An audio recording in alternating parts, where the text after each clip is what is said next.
예수님께서 5장, 6장, 7장은 산 위에서 가르치신 말씀이고요. 이제 1절 말씀을 보면 예수께서 산에서 내려오셨다. 이제 산에 있다가 산 아래로 내려오셨는데 많은 사람들이 모여들었는데 한 나병 환자, 요즘 표현은 한센병 환자이지요. 그런데 이 예수님 당시까지도 마찬가지예요. 구약에 읽어보면 나병, 문둥병 이런 표현들이 있는데 온갖 종류의, 지금 우리는 한센병 그러면 이렇게 그 한센균에 의해서 생겨진 이 딱 하나의 병을 이야기하지만 구약 시대나 신약 시대까지도 이 나병 그러면 다양한 피부병, 그러니까 온 몸에 생겨지는 그 두드러기라든지 종기라든지 모든 피부병을 나병이라고 이야기했고요. 또 집에 입고 있는 옷에 이게 곰팡이균이 막 이렇게 시커멓게 시퍼렇게 이렇게 생겨지면 이것도 나병이라고 그렇게 규정을 했고요. 또 집 가옥에 이 좀 어둡고 습한 곳에 곰팡이가 막 피어나면 그것도 나병이라고 구약 시대에 신약 시대에는 그렇게 표현을 했습니다. 그러면 지금은 병원에 가면 의사가 위장에 염증이 생겼습니다. 어디에 문제가 있습니다. 의사가 판결을 내리고 약을 주지만 예수님 당시까지도 이 의사의 역할을 누가 했냐면 제사장이 했어요. 몸에 이렇게 뭐가 생겨서 제사장에게 가면 당신은 나병, 한센병에 걸렸다. 그러니 당신은 집에서 나가야 하고 동네에서 나가야 하고 저 산 동굴에 가서 움막에 가서 따로 살아야 된다.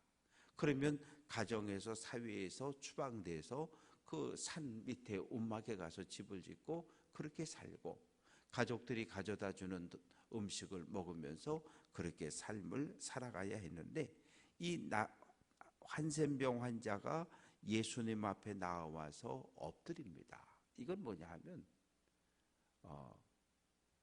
오늘 예수님을 만나지 못하면 다시는 예수님을 만날 수 없다.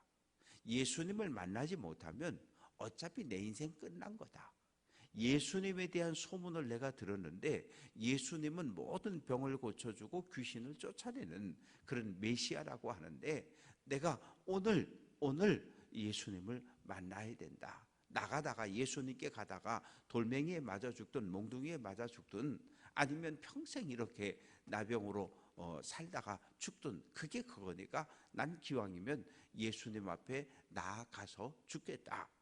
그래서 예수님 앞에 나와 엎드려 절하고 주여 원하시면 저를 깨끗게 하실 수 있나이다. 이게 이 나병 환자의 믿음입니다.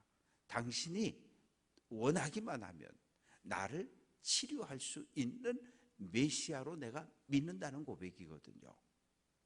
그때 예수님께서 손을 내밀어 그에게 대시며 이르시되, 손을 대단 얘기예요. 이거 대면 안 되거든요. 왜냐하면 율법은 부정한 것과 정결한 것이 만나면 부정해지는 거예요. 나병, 한센병 환자는 하나님께 죄를 지어서 하나님의 심판과 벌을 받아서 몸에 나병이 생긴 거거든요. 이 사람 부정한 사람이에요. 제사장이 부정하다고 선포를 했어요. 그러면 이 사람을 어떻게 해야 돼요? 내 옆에 못 오게 해야 되고 우리 집에서 쫓아내고 우리 마을에서 쫓아내야 되는 거예요. 그런데 예수님은 손을 대신 거예요. 그러면 율법에 의하면 부정한 나병 환자의 몸에 예수님 손이 딱 닿는 순간 예수님도 부정해지는 거거든요. 그런데 어떤 일이 벌어졌습니까? 3절 말씀 보면 내가 원하노니 깨끗함을 받으라 하시니 그 즉시 그의 나병이 깨끗하여졌다. 예수님의 정결한 능력이, 예수님의 치료하는 능력이 이 한센병 환자의 몸에 흘러 들어가서 이 부정함을 치료하고 치유하는 능력이 나타난 거죠. 그러자 4절 말씀 예수님 말씀하십니다. 너 아무 소리 하지 말고 제사장한테 가. 왜? 집으로 돌아가고 직장으로 돌아가고 마을로 돌아가려면 제사장에게 가서 보이고, 그리고 다 치유되었다 선언을 받고 감사의 예물을 드리면 이제 집에 갈 수 있거든요. 예수님이 병을 고쳐줬다고 곧바로 집에 갈 수 없어요. 제사장이 증명해주는, 발급해주는 증명서를 들고 가야 집으로 갈 수 있거든요. 그래서 소문내지 말고 제사장 찾아가서 내 치유된 몸을 보이고 그리고 집으로 돌아가라 말씀을 하십니다. 이제 5절부터 13절까지 말씀 속에는 가버나움에 들어가셨는데 백부장이 나옵니다. 백부장은 로마의 군인입니다. 100명의 부하를 지휘하는, 요즘 쉽게 표현하면 군대 중대장인 거예요. 중대장. 나와서 예수님께 간구합니다. 여기도 문제가 있어요. 왜? 예수님은 유대인, 백부장은 이방인. 경건한 유대인들은 절대 이방인과 만나지 않습니다. 왜? 부정한 이방인과 만나는 순간 나도 부정해진다고 믿었기 때문에. 그 백부장을 만나면 안 되는데 예수님 만나셨어요. 백부장이 와서 이야기합니다. 선생님, 주여, 내 하인이 중풍병으로 집에 누워 몹시 괴로워하나이다. 중풍이라고 하는 것이 가운데 바람이 들었다는 이야기거든요. 그래서 가운데 바람이 들어서 어떻게 되는 거예요? 몸의 한 부분이 마비가 되는 거예요. 내 마음대로 움직일 수도 없고 말도 못하고 아무것도 못하는. 그러면 뭐 이 당시 어떤 거예요? 이 노예시장에 가면 노예들이 쭉 서 있어요. 그러면 중풍병 든 노예는 어떻게 그냥 버리면 되는 거예요. 그냥 집 밖에 내다 버리면 되는 거예요. 죽든지 살든지 그 신경 쓸 거 아니니까. 왜? 노예, 종은 어떤 존재인가 하면 말을 하는 짐승이었어요. 말을 알아듣는 짐승이었어요. 그래서 시장에 가면 노예를 팔았단 말이에요. 가서 사오면 되는 것. 지금부터 한 100년 전, 120년 전 영국 사회에 가보면 영국 그 시장에도 노예를 사고 흑인을 사고 팔았단 말이에요. 그런데 이 주인과 이 하인의 관계는 좀 독특하죠. 대부분의 주인은 그냥 병들면 갖다 버립니다. 그리고 노예시장 가가지고 젊고 건강하고 튼튼한 노예를 다시 사와다 쓰면 되는 거예요. 그런데 얼마나 이 백부장이 이 하인을 소중히 여겼는지를 알 수 있는 거예요. 예수님 앞에 나와서 인사를 하고 내 하인이 중풍병에 걸렸는데 집에 누워서 몹시 괴로워합니다. 사지가 다 마비가 돼 있으니까 움직일 수 없으니까 고통 중에 있다는 거예요. 근데 7절 말씀 보면 예수님이 내가 가서 고쳐줄게, 신방 가겠다는 거예요. 이방인의 집에 가겠다는 거예요. 이것도 정결법을 어기는 거거든요. 그러니까 무리들 속에 있는 바리새인, 서기관, 사두개인들이 계속 예수의 행적을 하나하나 체크하는데 나병 환자에게 손을 댔어? 이방인과 만났어? 이방인 집에 신방을 간대? 이런 모든 하나하나를 다 기록해서 누구에게? 대제사장에게 보고가 되어지는 겁니다. 백부장이 말합니다. 선생님 안 된다고. 주여, 내 집에 오실 수 없다고. 주님이 내 집에 들어오는 것을 나는 감당할 수 없다는 거예요. 그냥 여기서 말씀으로만 해달라는 거예요. 내 하인이 나았어. 그렇게 말씀만 해주시면 내 병든 하인이 낫는다는 것을 내가 믿겠다는 거예요. 이거 어떻게 이럴 수 있습니까? 정말 대단한 믿음이죠. 그러면서 하는 말이 내가 군인입니다. 내가 백부장인데 50부장, 10부장 보고 내가 오라 그러면 그들이 저에게 옵니다. 제 위에 천부장이 저를 부르면 저도 갑니다. 하인을, 중풍병에 누워있는 하인을 데려오라면 데려올 테니까 말씀만 해달라는 거예요. 그러자 예수님께서 놀라셔요. 10절 말씀에 보면 이스라엘 백성들 가운데 이런 이방인 백부장과 같은 이런 믿음을 가진 사람을 내가 이때까지 보지 못했다는 거예요. 그러면서 말씀하시기를 하나님의 나라에 11절 동서로부터 많은 사람이 아브라함과 이삭과 함께 천국에 앉을 것이다. 그러나 12절 본 자손들, 유대인들, 이스라엘 백성들, 아브라함의 후손이라고 주장하는 유대인들은 바깥 어두운 데 쫓겨나 거기서 울며 이를 갈게 되리라. 무슨 뜻인가 하면 유대인들은 그렇게 생각했어요. 아브라함의 품 천국에 들어가면 99%는 유대인이고 1%의 이방인만 구원을 받는다고 생각한 거예요. 그런데 오늘 예수님은 본 백성, 모세의 율법을 받았다, 그 율법을 가지고 있다, 아브라함의 자손이다, 할례를 받았다 주장하는 유대인들은 먼 곳으로 쫓겨난다는 거예요. 천국의 먼 저 끄트머리에 가가지고 앉아서 가슴을 치고 통곡하고, 왜? 천국에 들어가지 못함을 한탄하면서. 그러면서 13절 예수님께서 백부장에게 말씀하십니다. 내 믿은 대로 될지어다. 내 믿은 대로 될지어다 라고 하는 이 말의 의미는 가라, 내 믿음의 고백처럼 이루어졌다, 그렇게 선언하시는 거예요. 그래서 13절 끝부분에 보면 그 즉시 하인이 나았다. 그러니까 중풍병에 있던 하인은 예수님을 만난 적도 없고 예수님을 본 적도 없어요. 누구 때문에? 주인을 잘 만나서. 주인 때문에, 주인이 예수님 앞에 나아가 간구했기 때문에.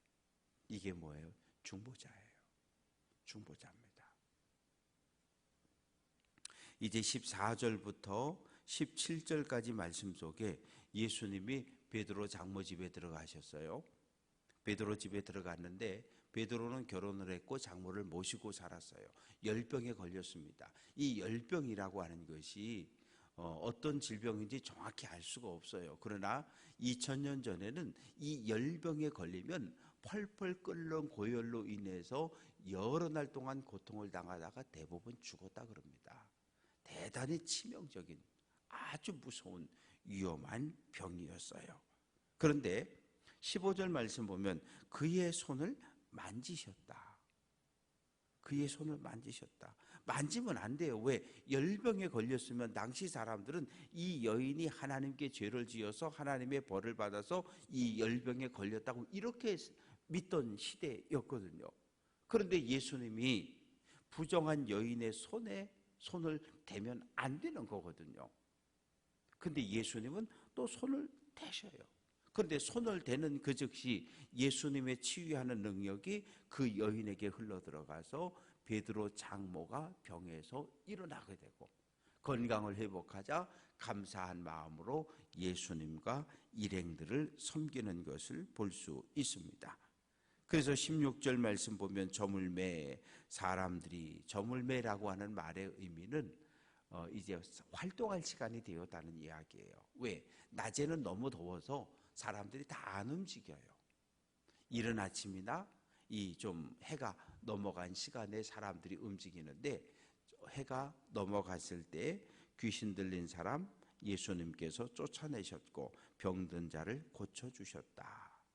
귀신 들린 자를 쫓아냈다라고 하는 이 표현은 뭐냐 하면 이 당시 사람들은 귀신이 사람 몸에 들어온다고 생각을 했던 거예요. 사람 몸에 들어와서 온갖 질병과 온갖 문제를 일으킨다고 그렇게 믿었어요. 그래서 오늘 예수님께서 쫓아냈다는 얘기는 방에서 내보냈다 그런 뜻이에요. 그러니까 우리 몸을 방이라고 표현한다면 귀신이 들어온 거죠. 들어왔는데 예수님께서 우리 몸 안에, 우리 방 안에 들어온 그 귀신을 쫓아냈다는 거예요. 그리고 모든 질병을 치유해 주셨다. 그래서 이방인들이나 당시 유대인들은 마술적인 행위를 통해서 귀신을 쫓아낼 수 있다고 믿었던 거예요. 뭐 옛날 보면 굿하고 하는 거 보면 다 뭐 하는 거예요? 치성을 드리는 신을 불러내서 그 신의 계시를 받고 그래서 그 앞에서 들고 뛰기도 하고 소리도 지르고 그러는 거잖아요. 그러나 예수님은 그런 거 없이 그냥 다 말씀으로 또 안수함으로 모든 병을 다 고쳐주셔서 17절 말씀 보면 우리의 연약한 것을 친히 담당하셨다. 이사야 선지자의 예언인데 메시아의 사역 가운데 한 부분에 대해서 이야기를 합니다. 메시아가 오시면 우리의 모든 병을 고쳐주시고 우리의 문제를 우리를 구원해 주신다고 하는 이사야 선지자의 말씀이 예수님을 통해서 성취되어졌음을 선언하고 있습니다. 우리가 인생을 살아가는 데 있어서 전혀 예상치 못했던 손님들이 우리에게 찾아옵니다. 그냥 일상의 삶을 살아가는데 뜻밖의 사고를 만나기도 하고 자동차가 달려들기도 하고 갑자기 비가 내려서 어려움을 겪기도 하고 불이 나가지고 우리 집에 불난 것이 아니라 아랫집에서 불나서 윗집 사람이 세상을 뜨기도 하고 전혀 예상치 못했던, 그리고 또 한 가지 질병이죠. 어느 누구도 내 몸에 질병이라는 손님이 찾아오는 것을 기도하고 원하는 사람은 단 한 사람도 없어요. 내가 원한 것이 아닌데, 우리가 원한 것이 아니었는데 뜻하지 않게 찾아오는 손님입니다. 그래서 잘 내보내야 되는 거예요. 잘 내보내는 일. 그런데 이것도 내 힘으로 안 되니까, 바라고 소망하는 것은 예수님께서 우리의 연약함을 짊어지셨다고 하는 이 말씀을 오늘 우리가 마음발에 새기고 내 인생에 생겨지는 모든 문제를, 내가 해결할 수 없는 모든 문제를 주님 앞에, 십자가 앞에 가지고 나와 우리가 이 문제를 해결해 달라고, 치료해 달라고, 고쳐 달라고 기도하고 구하는 것이 우리의 삶의 모습이고, 그리고 우리가 나와 기도할 수 있는 것은 이 백부장처럼, 나병 환자처럼 예수님은 내 병을 치유할 수 있는 능력자라고 하는, 예수님은 우리 남편의, 우리 자녀들의 연약함을 치유할 수 있는 능력의 하나님이신 것을 우리가 믿는 믿음을 가지고 나와 주님 앞에 기도하고 응답받는 귀한 성도들 될 수 있기를 주님의 이름으로 축원합니다.